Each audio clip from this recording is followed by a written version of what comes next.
Segigit, dua gigit. Rasanya nggak pengen berhenti kalau lidah udah kena enaknya jajan yang satu ini, bos. Betul apa betul? Makanya nggak heran kalau pia kering ini digandrungi banyak orang dan sukses bertahan sampai 3 generasi. Kira-kira apa ya resep jitu yang bikin bisnis makanan oleh-oleh khas Malang ini makin menyala?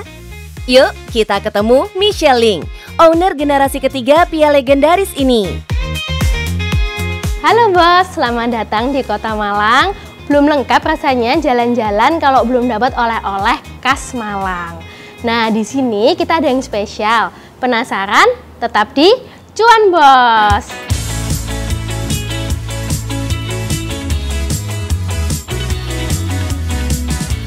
Bos, siapa yang nggak kenal dengan makanan bulat pipih ini?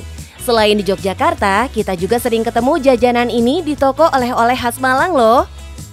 Pia yang kemasannya khas dengan gambar mangkok merah ini menjadi salah satu dari 10 oleh-oleh teratas di daftar pencarian oleh-oleh dari Malang, Jawa Timur. Pia ini terkenal bukan karena orang-orang pada FOMO atau viral ya bos. Pia ini merupakan bukti kuatnya pondasi komunikasi antar generasi dalam membangun dan mengembangkan sebuah bisnis. Keren ya bos? Challenge dari kita ya, pasti antar generasi itu butuh komunikasi supaya jangan sampai warisan ini amanat dari generasi pertama ini akhirnya hilang kayak gitu. Ya jadi challenge-nya kita lebih ke menjaga rasa otentik, menjaga kualitas supaya sama seperti ketika diproduksi oleh Pak Sabur dulu generasi pertama. Kemudian challenge-nya lagi gimana sih kita ini bisa mengikuti zaman ya. Ini dia yang otentik dan terbaru dari varian rasanya.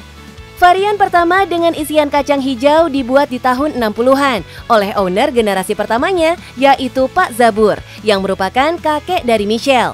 Resepnya asli dari Cina loh bos. Jadi kakek sama nenek ini tuh ceritanya dulu ada saudara nih dari China yang datang, mereka tuh ngajarin bikin pia.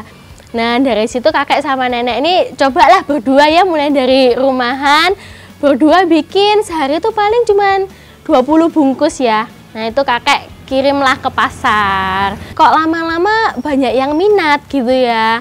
Nah mulailah dari situ akhirnya berkembang. Generasi kedua melakukan inovasi dengan menambah varian rasa berupa isian coklat, keju, dan tangkwe yang ternyata juga digemari di semua kalangan. Di masa ini pula muncul kemasan baru, yaitu packing box yang berisi 12 atau 24 pia. Tempat produksinya juga diperbarui agar sesuai dengan standar BPOM. Nah ini nih yang khas dari pia Malang, isinya isian tangkwe dari manisan labu dan juga jeruk. Nah ini rasanya unik nih, manis, juga ada segernya dari jeruknya juga. Terus teksturnya juga unik karena dia crispy ya dari manisannya itu. Seiring berkembangnya zaman, Michelle sebagai generasi ketiga juga membawa inovasi yang membuat pia ini makin dikenal hingga saat ini.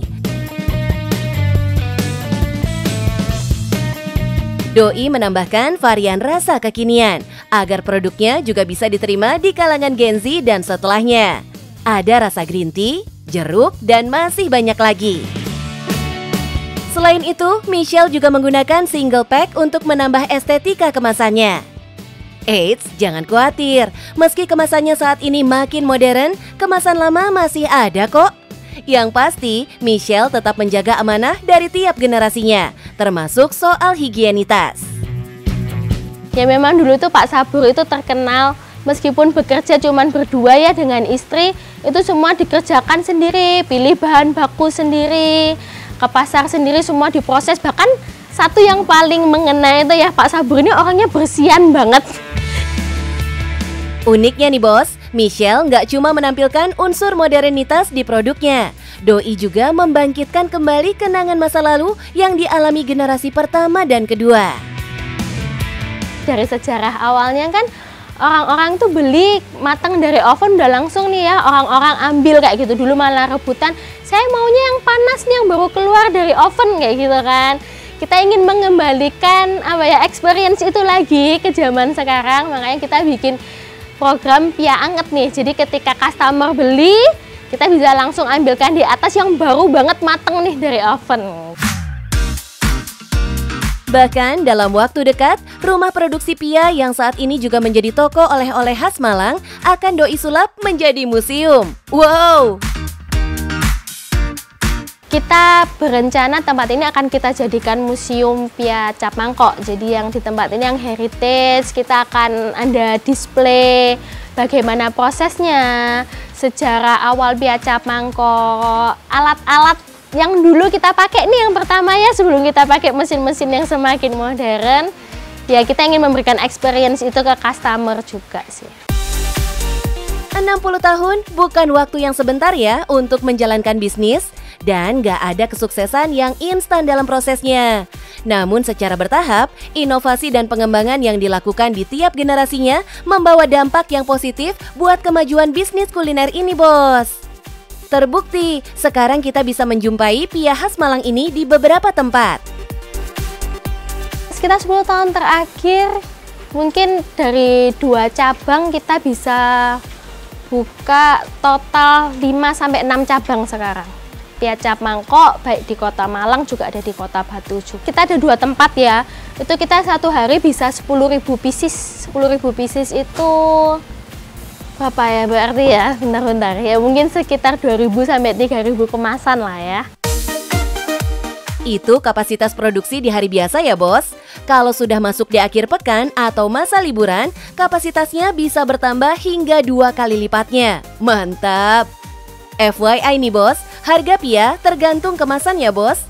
Pia dengan kemasan jadul isi 5 dibanderol Rp25.000. Sementara packing box isi 12 atau 24 harganya Rp60 dan Rp120.000.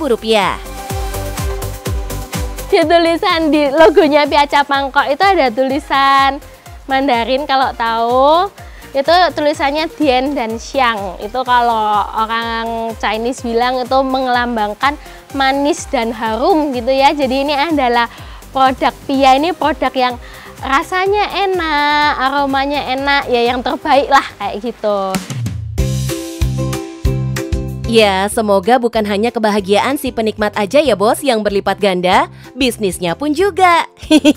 Tentunya kalau makin banyak yang suka, itu berarti usaha Pia Legend ini makin banyak cuannya bos.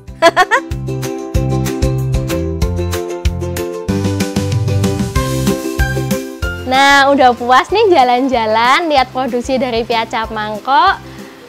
Untuk bertahan 60 tahun itu bukan hal yang mudah, tapi kita tetap terus menjaga kualitas, konsisten dengan keotentikan rasa. Tidak lupa kita juga terus berinovasi supaya relevan dengan zaman yang ada.